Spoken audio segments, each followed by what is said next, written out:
Dear students, very good morning. Class 10th में सामाजिक विज्ञान, ठीक है, सामाजिक विज्ञान सेक्शन में आज हम आपके लिए अर्थशास्त्र सेक्शन का चैप्टर 1 लेकर के आए, विकास।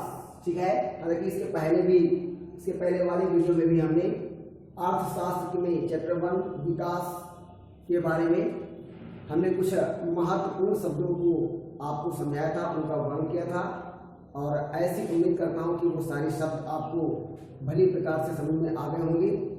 तो इसके पहले हमने आपको बताया था विकास के बारे में कि व्हाट इज डेवलपमेंट, विकास क्या होता है, ये हमने आपको बताया था।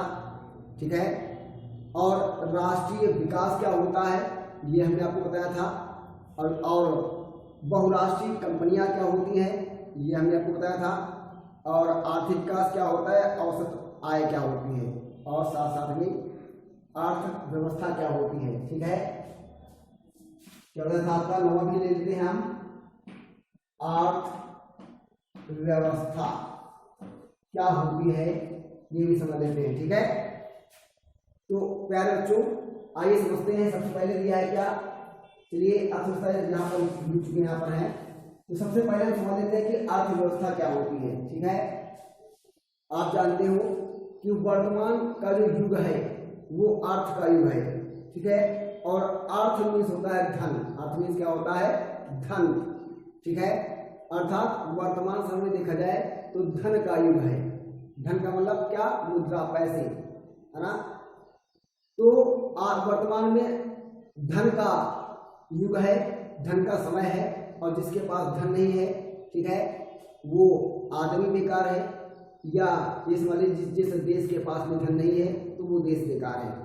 ठीक है, तो इस प्रकार से वर्तमान समय में जो अर्थ का युग है, अर्थात धन का युग है, तो हमें अर्थव्यवस्था को बहुत ही ध्यान से पढ़ना है। ठीक है, जब आप अर्थव्यवस्था को ध्यान से समझ में आ जाएगा आपको, तो ये आपके जीवन के लिए भी लाभदायक होगा। तो प्यारे बच्चों, आप जानते हो कि सोशल साइंस एक ऐसा सब्जेक्ट है जो आपके जीवन के हर एक पहलू से जुड़ा होता है, और इसके बारे में आपको संपूर्ण रूप से अच्छी तरीके से जानकारी होनी चाहिए, और विशेष रूप से अर्थव्यवस्था के बारे में आपको जानकारी होनी चाहिए, क्योंकि जब आपके पास में अर्थव्यवस्था की जानकारी होगी तभी आप अपने जीवन स्तर को ऊंचा उठा पाओगे, आप अपनी आय बढ़ा पाओगे, और अपनी आय को बढ़ाने के अन्य स्रोतों को भी पता कर पाएंगे, जिससे कि आप अपनी आय को बढ़ा सकते हो। और जब आपकी आय ज़्यादा होगी, अर्थात जब आपकी इनकम ज़्यादा होगी, तो आपका जीवन स्तर भी अच्छा होगा, जीवन स्तर में आपका सुधार होगा। तो अर्थव्यवस्था को हम बहुत ध्यान से पढ़ेंगे, और अर्थव्यवस्था के सेक्शन में हम पढ़ेंगे विकास के बारे में। तो विकास के बारे में पढ़ने के लिए सबसे पहले हमें इन शब्दों के अर्थ पता होने चाहिए, तो आपको चैप्टर बहुत ही अच्छी तरीके से याद हो जाएगा, आप चैप्टर का बहुत ही अच्छी तरीके से अध्ययन कर पाएंगे। तो प्यारे बच्चों, अर्थव्यवस्था क्या है ना, अर्थव्यवस्था क्या है आप समझ लीजिएगा। तो देखो अर्थव्यवस्था क्या है, तो अर्थव्यवस्था विभिन्न प्रकार की प्रणालियों और संगठनों का एक ऐसा समूह है। अर्थव्यवस्था विभिन्न प्रकार की आर्थिक प्रणालियों और संगठनों का एक ऐसा समूह है जिसके माध्यम से हम अपनी जीविका कमा पाते हैं, अपनी रोजी रोटी कमा पाते हैं। ठीक है, जैसे कह सकते हैं क्या कि वे समस्त कार्य जिनके माध्यम से हम अपनी रोजी रोटी कमाने के लिए धन को प्राप्त करते हैं, अर्थात पैसे प्राप्त करते हैं, वे समस्त क्रियाएं अर्थव्यवस्था में शामिल होती हैं, अर्थात आर्थिक क्रियाएं कहलाती हैं। जैसे अध्यापक का विद्यार्थियों को पढ़ाना, तो अध्यापक विद्यार्थियों को क्यों पढ़ाता है, ताकि अपनी रोजी रोटी कमा सके। डॉक्टर का मरीजों का इलाज करना, वकील का वकालत करना, ठीक है, दुकानदार का दुकान चलाना, ठीक है, और कुल मिलाकर के इस संसार में जो व्यक्ति धन कमाने के लिए जो कार्य कर रहे हैं, जो प्रणाली अपनाए हुए हैं, है ना, वो सभी प्रणालियां अर्थव्यवस्था में शामिल होती हैं। अर्थात धन को कमाने के उद्देश्य से किए गए कार्य अर्थव्यवस्था कहलाती है। ठीक है। और प्यारे बच्चों ये भी जान लीजिए कि जिस देश के जिस व्यक्ति के लोग ज्यादा मात्रा में काम करेंगे, ज्यादा मात्रा में धन कमाएंगे, उस देश की अर्थव्यवस्था उतनी ही ज्यादा मजबूत होगी। ठीक है। कैसे? क्योंकि जब हम ज्यादा मात्रा में काम करेंगे तो हमारी परचेजिंग पावर बढ़ेगी, अर्थात खरीदने की क्षमता बढ़ेगी, और जितना ज़्यादा हम वस्तुओं को खरीदेंगे उतने ही ज़्यादा मात्रा में सेल टैक्स जो है वो सरकार को प्राप्त होगा, और सेल टैक्स के माध्यम से प्राप्त धन का सरकार मनुष्यों के मतलब एक देश के मनुष्यों को के लिए, देश के नागरिकों के लिए वो खर्च कर पाएगी, उनके विकास के लिए खर्च कर पाएगी। तो ये बहुत ही आवश्यक है कि हर एक व्यक्ति के लिए काम करना और ज़्यादा से ज़्यादा धन कमाना। तो ज़्यादा से ज़्यादा जब वो धन कमाएगा तो उसका स्वयं का विकास होगा, साथ साथ में वो ज़्यादा मात्रा में खर्च करने की क्षमता रखेगा तो देश का विकास होगा, है ना। तो आप समझ गए होंगे कि अर्थव्यवस्था क्या होती है। तो अर्थव्यवस्था क्या होती है? विभिन्न प्रकार की प्रणालियाँ और संगठन जिसके माध्यम से नागरिक अपनी जीविका कमाते हैं, ऐसी प्रणाली अर्थव्यवस्था कहलाती है। ठीक है। इसके बाद आपका दूसरा जो शब्द आता है मानव विकास। तो मानव विकास क्या है आइए समझ लेते हैं। ठीक है। तो मानव विकास क्या है? तो मानव विकास जो है, अर्थात आप इसके शब्द से समझ रहे होंगे कि मानव विकास क्या है। तो मानव का विकास करना, अर्थात मानव का अपने जीवन स्तर को ऊंचा उठाना मानव विकास कहलाता है। ये हम साधारण शब्दों में कह सकते हैं कि मानव के जीवन के स्तर में उन्नति होना, मानव के जीवन स्तर का विकास होना मानव विकास कहलाता है। अर्थात जब मनुष्य का ज़्यादा मात्रा में धन कमाएगा, उसकी आय इनकम ज़्यादा होगी। ठीक है। उसके पास में वो पढ़ा लिखा होगा, उसका स्वास्थ्य स्तर बढ़िया होगा, है ना। तो ये क्या होगा? ये सब क्या है? ये सब मानव विकास है। अर्थात मनुष्य की इनकम ज़्यादा होना, उसका शिक्षित होना, उसका स्वास्थ्य अच्छा होना, ये सब मानव विकास है। ठीक है। तो आइए इसको हम समझ लेते हैं। कह रहे हैं क्या मानव विकास क्या है? तो मानव विकास लोगों की इच्छाओं और उनके जीवन स्तर में वृद्धि करना मानव विकास कहलाता है। ये क्या है भैया? ये साधारण परिभाषा इसकी है। क्या है? कि मानव विकास लोगों की इच्छाओं और उनके जीवन स्तर में वृद्धि लाने की एक प्रक्रिया है ताकि वे एक उद्देश्यपूर्ण और सक्रिय जीवन जी सके। तो बात यह है कि मानव विकास क्या है। ठीक है। तो इसको हम अपनी भाषा में कह सकते हैं कि मानव का अपना विकास मानव विकास कहलाता है। और मानव विकास कब होगा? जब उसकी आय ज़्यादा होगी, वो शिक्षित होगा, उसका स्वास्थ्य स्तर अच्छा होगा, तो वो अपने आप विकास कर लेगा। ठीक है। तो आप समझ गए होंगे मानव विकास क्या है। अर्थात मानव या मनुष्य की प्रति व्यक्ति आय मतलब इनकम में वृद्धि होना, उसके शिक्षा का स्तर ऊंचा होना, स्वास्थ्य का स्तर ऊंचा होना मानव विकास कहलाता है। इसके बाद जो हमारा अगला जो शब्द है वो क्या है? विश्व बैंक। क्या है? विश्व बैंक। इसके पहले भी मैंने बताया था कि जब हम शब्दावलियों को आपको समझा रहे हो तो आप हर एक शब्द का अर्थ अच्छी तरीके से आपको पढ़ना है, क्योंकि बहुविकल्पी प्रश्नों को हल करने के लिए और अति लघुत्तरी प्रश्नों को हल करने के लिए सामाजिक विज्ञान में इन सभी का ज्ञान होना, शब्दावलियों का ज्ञान होना, शब्दों का ज्ञान होना अति आवश्यक है, बहुत आवश्यक है। आप जानते हो कि बहुविकल्पी और अति लघुत्तरी प्रश्न जो हैं वो सोशल साइंस के पेपर में 24 नंबर का आता है। 12 क्वेश्चन जो है वो बहुविकल्पी आते हैं और 12 अति लघुत्तरी प्रश्न आते हैं। तो 12 और 12 हो गए 24। तो ये 24 नंबर प्राप्त करने के लिए इन शब्दों का ज्ञान होना बहुत ही ज़्यादा आवश्यक है। ठीक है, क्योंकि बहुविकल्पी और अतिलिखित में प्रश्न पूछ सकते हैं ये वाले। जैसे कि अर्थव्यवस्था से आप क्या समझते हैं, मानव विकास क्या है, विश्व बैंक से आप क्या समझते हैं, राष्ट्रीय आय क्या होती है, विकसित देश कौन कहलाते हैं, निम्न आय वाले देश कौन कहलाते हैं, शिशु मृत्यु दर से क्या तात्पर्य है, ठीक है, और साक्षरता दर क्या होती है। तो ये सब जो है अतिलिखित प्रश्नों में पूछ सकते हैं, है ना। तो इसलिए आपको इनका अध्ययन से लेकर पता होना चाहिए। तो आइए जानते हैं विश्व बैंक क्या होता है। तो प्यारे बच्चों, देखो विश्व बैंक की स्थापना, ठीक है, विश्व बैंक की स्थापना सन 1944 में हुई थी। कब हुई थी? 1944 में हुई थी। विश्व बैंक की स्थापना कब हुई थी? 1944 में हुई थी। ध्यान रखना है, ये भी पूछ सकते हैं परीक्षा में, अतिलिखित में पूछ सकते हैं विश्व बैंक की स्थापना कब हुई थी। तो आप आंसर क्या देंगे? विश्व बैंक की स्थापना सन 1944 में हुई थी। या बहुविकल्पी में पूछ सकते हैं कि विश्व बैंक की स्थापना कब हुई थी। ऑप्शन दे सकते हैं 1942, 1943, 1944, 1945। तो इसमें से आपको सही ऑप्शन छाड़ना है सन 1944, राइट आंसर। ओके, ठीक है। तो इसलिए जान लेते हैं क्या विश्व बैंक क्या है। तो ये जान लेते हैं क्या विश्व बैंक की स्थापना, अपने जान लेते हैं विश्व बैंक की स्थापना कब हुई थी। विश्व बैंक की स्थापना सन 1944 में हुई थी, 1944 में हुई थी, ठीक है।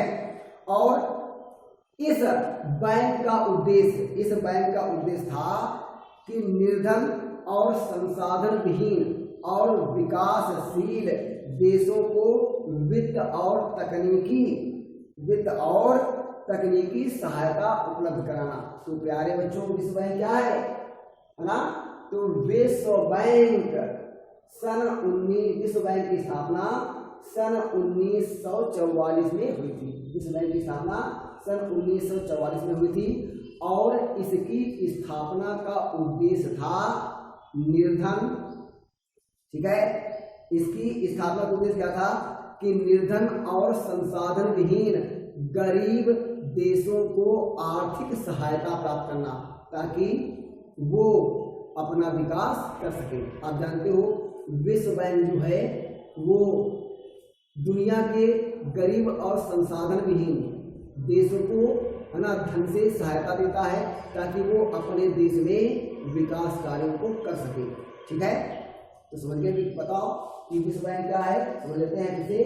विश्व बैंक की स्थापना सन 1944 में हुई थी और विश्व बैंक की स्थापना का उद्देश्य था दुनिया के, संसार के, विश्व के गरीब और निर्धन और संसाधन विहीन देशों को आर्थिक सहायता प्रदान करना, ताकि वे विश्व बैंक के द्वारा दिए गए धन के द्वारा, आर्थिक सहायता के द्वारा अपने देश में विकास कार्य कर सके, अर्थात अपने देश के नागरिकों का जीवन स्तर सुधार सके, उनके स्वास्थ्य, उनकी शिक्षा पर काम कर सके, ठीक है। इसके बाद आता है आपका क्या, राष्ट्रीय आय। राष्ट्रीय आय समझ लेते हैं, राष्ट्रीय आय क्या होता है, ठीक है। तो राष्ट्रीय आय क्या है, किसी भी देश में उत्पादित, प्यारे बच्चों अच्छे से समझ लेना, किसी भी देश में उत्पादित कुल वस्तुओं और कुल सेवाओं के संपूर्ण योग के मूल्य को राष्ट्रीय आय कहते हैं, ठीक है। नहीं समझ पाए प्यारे बच्चों, राष्ट्रीय आय क्या है। तो राष्ट्रीय आय क्या है, समझ लीजिए ध्यान से कि राष्ट्रीय आय क्या है कि देश में, किसी भी देश में राष्ट्रीय आय क्या है कि एक देश में या किसी भी देश में, चाहे अपना देश ले लो, है ना, तो किसी भी देश में कुल उत्पादित वस्तुओं और सेवाओं के मूल्य को राष्ट्रीय आय कहते हैं। जैसे देखो, आप जानते हो कि एक देश में, कोई भी एक देश है, वो केवल किसी एक वस्तु का उत्पादन नहीं करता है, बल्कि अपने देश में उपलब्ध संसाधनों के माध्यम से वह अनेकों वस्तुओं का उद्योग धंधों के द्वारा, कारखानों के द्वारा उत्पादन करता है, ठीक है। जैसे भारत देश है तो भारत में, है ना, कपास भी होती है ना, भारत में गन्ना भी होता है, भारत में चाय भी उत्पन्न होती है ना। तो और भी अन्य उद्योग धंधे भी चलते आपके देश में, है ना। तो जो ये औद्योगिक प्रक्रियाएं हैं, उद्योग धंधे हैं, इनके द्वारा जो वस्तुओं का उत्पादन किया जाता है ना, उनका कुल मूल्य और सेवाओं का, आप जानते हो सेवा क्षेत्र क्या होता है, मैंने आपको बताया था, है ना। सेवा क्षेत्र क्या है, तो सेवा क्षेत्र को प्रत्येक क्षेत्र कहा जाता है, अर्थात जो लोग उत्पादन कार्य नहीं करते हैं बल्कि अपने मस्तिष्क के द्वारा अपने दिमाग से सेवा करते हैं, नौकरी करते हैं, ठीक है, तो वे सेवा क्षेत्र के लोग कहलाते हैं, सेवा क्षेत्र का काम करते हैं। जैसे अध्यापक का विद्यार्थियों का पढ़ाना, ठीक है, तो अध्यापक के पास कोई कारखाना तो होता नहीं है ना, वो केवल अपनी बुद्धि से, अपने दिमाग से, अपने मस्तिष्क से बच्चों को पढ़ाता है, अर्थात केवल अपनी सेवा प्रदान करता है, शरीर से दिमाग से अपनी सेवा प्रदान करता है। जैसे वकील का वकालत करना, तो वकील कोई भी उत्पादन कार्य नहीं करता है, वो तो केवल अपनी सेवा प्रदान करता है, अपना दिमाग जो है दिमाग की सेवा प्रदान करता है। जैसे डॉक्टर है, डॉक्टर कोई उत्पादन कार्य करता है क्या, डॉक्टर कोई भी उत्पादन कार्य नहीं करता है, केवल वह अपनी सेवा प्रदान करता है, अर्थात अपने मस्तिष्क से, अपने दिमाग से मरीजों का इलाज करता है, ठीक है प्यारे बच्चों। जैसे परिवहन क्षेत्र, तो परिवहन क्षेत्र क्या करता है, लोगों को एक स्थान से दूसरे स्थान पर ले जाने का कार्य करता है ना, कोई भी उत्पादन कार्य नहीं करता है ना, मतलब चीनी उत्पादन और कपास उत्पादन, दूध उत्पादन, ये सब डॉक्टर, वकील, अध्यापक या परिवहन विभाग नहीं करता है, बल्कि ये लोग तो केवल सेवा प्रदान करते हैं, अपनी है लोगों को, है ना, सेवाएं प्रदान करते हैं, है ना।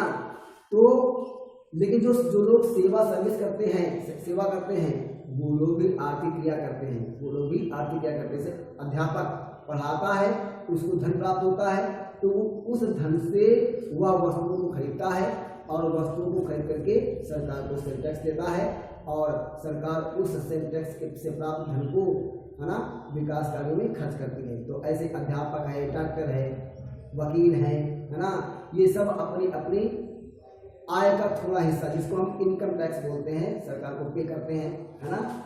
तो राष्ट्रीय आय क्या है, समझ गए होंगे आप, कि देश में उत्पादित कुल वस्तुओं, अर्थात कारखानों में जो कुल वस्तुएं उत्पादित होती हैं उनका मूल्य, साथ साथ में जो सेवा क्षेत्र से जुड़े लोग होते हैं, है ना, उनके द्वारा कमाए गए धन का कुल मूल्य राष्ट्रीय आय कहलाता है, ठीक है। जैसे मान लिया कि उद्योगों से, है ना, उद्योगों से देश को, है ना, 1000 रुपये प्राप्त हुआ, है ना, और सेवा क्षेत्र से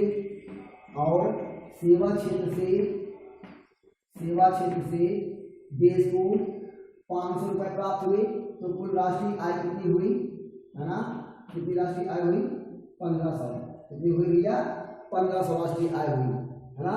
उद्योगों का से जो कुल वस्तुएं प्राप्त हुई, उत्पादित हुई, उनका मूल्य है 1000 रुपये और सेवा क्षेत्र का मूल्य है 500 रुपये, तो दोनों को मिला करके कितना हो गया, 1500 रुपये। तो राष्ट्रीय आय कुल कितनी हुई, 1500 रुपये हुई। तो आप समझ गए होंगे राष्ट्रीय आय क्या होती है ना। राष्ट्रीय आय क्या है, तो देश में उत्पादित कुल वस्तुओं और सेवाओं के कुल मूल्य को हम राष्ट्रीय आय कहते हैं। इसके बाद आपका आता है अगला विकसित देश, क्या आता है, विकसित देश आता है। तो प्यारे बच्चों, विकसित देश क्या होते हैं आप जान लीजिए, है ना। तो प्यारे बच्चों, विकसित देश क्या है, ठीक है, तो उच्चतम प्रति व्यक्ति आय वाले और उच्च जीवन स्तर की विशेषता रखने वाले देश विकसित देश कहलाते हैं, ठीक है। मतलब देख सकता है विकसित देश क्या होते हैं, जिन देशों की उच्चतम प्रति व्यक्ति आय होती है, अर्थात जिस देश के लोगों की आय, है ना, उच्चतम होती है, मतलब बहुत ही ज्यादा होती है और उनका जीवन स्तर बहुत ही ऊंचा होता है, ऐसे देश विकसित देश कहलाते हैं, ठीक है। ऐसे देश विकसित देश कहलाते हैं। और आप जानते हो जब एक किसी भी देश की प्रति व्यक्ति आय मतलब लोगों की आय उच्चतम होगी, मतलब बहुत ही ज्यादा होगी, तो वो जब उनके पास उच्चतम आय होगी, बहुत ही ज्यादा उनकी आय होगी, तो वो सुख सुविधाएं भी तो बहुत अच्छी प्राप्त कर पाएंगे। भाई एक व्यक्ति कमा रहा है 500 रुपए एक दिन में, तो वो केवल अपने घर में खर्ची चला पाएगा। और कोई व्यक्ति मान लिया 50,000 रुपए की में कमा रहा है भैया, तो वो 50,000 रुपए वाली सुख सुविधा प्राप्त कर पाएगा। तो जीवन स्तर किसका अच्छा होगा? 500 रुपये जो प्राप्त कर रहा है एक दिन में उसका जीवन स्तर अच्छा होगा, या एक दिन में जो 50,000 रुपये कमा रहा है उसका जीवन स्तर बढ़िया होगा, अच्छा होगा।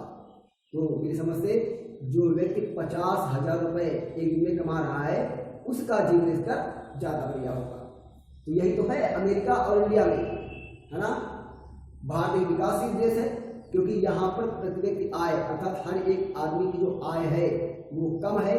अमेरिका की प्रति व्यक्ति आय अर्थात हर एक व्यक्ति की आय जो है वो बहुत ज्यादा है। ठीक है। इंडिया में भारत में जो प्रति व्यक्ति आय है वो लगभग 1300 डॉलर औसत है, औसत 1300 डॉलर है। ठीक है, कितनी है? 1300 डॉलर। और वहीं आप अमेरिका में चले जाइए तो वहाँ की जो औसत आय है, औसत प्रति व्यक्ति आय है वो लगभग 48,000 डॉलर है। तो सोचिए कितना अंतर है। भारत का एक आदमी कमा रहा है 1300 डॉलर, है ना, और अमेरिका में चला एक आदमी कितना कमा रहा है उसी समय में 48,000 डॉलर। तो इसलिए जीवन स्तर किसका अच्छा होगा? अमेरिका के लोगों का ज़्यादा अच्छा होगा। भाई उनकी इनकम ज़्यादा है तो वो ज़्यादा अच्छे, है ना, वो तो पढ़ाई लिखाई पर, सुख सुविधाओं पर, स्वास्थ्य पर, है ना, रहन सहन में ज़्यादा अच्छा खर्च कर पाएंगे और ज़्यादा अच्छा उनका विकास हो पाएगा, है कि नहीं बात। तो आप जानते हैं विकसित देश क्या होता है प्यारे बच्चों? विकसित देश क्या होता है आप समझ गए होंगे, तो फिर से समझ लेते हैं। जिस देश के लोगों की प्रति व्यक्ति आय उच्चतम होती है और उनका जीवन स्तर भी उच्चतम होता है, ऐसे देश कहलाते हैं विकसित देश। क्या कहलाते हैं? विकसित देश कहलाते हैं। इसके बाद हम आते हैं क्या? निम्न आय वाले देशों में। क्या किसमें आते हैं? निम्न आय वाले देशों में। तो प्यारे बच्चों निम्न आय वाले देश क्या कहलाते हैं? ठीक है, तो निम्न आय वाले देश क्या है? तो ऐसे देश जिनके, है ना, ऐसे देश जिनकी प्रति व्यक्ति आय एक वर्ष में 1005 डॉलर या उससे भी कम है। कितनी? समझ लीजिए क्या कह रहा है, देखो क्या कह रहा है, 1005 डॉलर वार्षिक, है ना, क्या कह रहा है, 1005 डॉलर वार्षिक। तो निम्न आय वाले देश क्या होंगे? ऐसे देश जिनकी प्रतिवर्ष प्रति व्यक्ति आय 1005 डॉलर है या उससे भी कम है, ऐसे देश निम्न आय वाले देश कहलाते हैं। ठीक है, ज्यादा अच्छे से समझ लीजिए कि जिस देश के लोग प्रति वर्ष में 1005 डॉलर या उससे कम कमा पाते हैं, ऐसे देश निम्न आय वाले देश कहलाते हैं। ठीक है, तो उम्मीद करता हूं कि आपको निम्न आय वाले देश समझ में आ गए होंगे कौन होते हैं। ठीक है, एक बार फिर समझा दें कि ऐसे देश जिसके नागरिकों की प्रति व्यक्ति आय 1005 डॉलर वार्षिक है या उससे भी कम है, ऐसे देश निम्न आय वाले देश कहलाते हैं। ठीक है, तो निम्न आय वाले देश आप समझ गए होंगे। इसके बाद आपका आता है क्या? शिशु मृत्यु दर। क्या आता है क्या बच्चों? शिशु मृत्यु दर। तो शिशु मृत्यु दर क्या है ना, तो शिशु मृत्यु दर क्या है आइए जान लेते हैं। तो शिशु मृत्यु दर क्या है? प्रति 1000 जन्म लेने वाले बच्चों। ठीक है, चलिए अच्छे से समझ लेना कि शिशु मृत्यु दर क्या है कि प्रति 1000 शिशुओं मतलब प्रति 1000 पैदा होने वाले शिशुओं पर 1 वर्ष से पहले मर जाने वाले शिशुओं की अनुपात को, शिशुओं की संख्या के अनुपात को शिशु मृत्यु दर कहते हैं। नहीं बात समझ आई है ना। शिशु मृत्यु दर क्या है कि 1000 पैदा होने वाले 1000 शिशुओं पर, पैदा होने वाले 1000 शिशुओं पर 1000 मतलब 1 वर्ष, जान लीजिए शिशु मृत्यु दर क्या है कि 1000 पैदा होने वाले 1000 शिशुओं पर 1 वर्ष से पहले मर जाने वाले शिशुओं की संख्या के अनुपात को शिशु मृत्यु दर कहते हैं। आगे समझ में इसे जान लीजिए कि पैदा होने वाले 1000 शिशुओं पर 1 वर्ष से पहले ही मर जाने वाले शिशुओं की संख्या के अनुपात को शिशु मृत्यु दर कहते हैं। उदाहरण लीजिए, मान लिया कि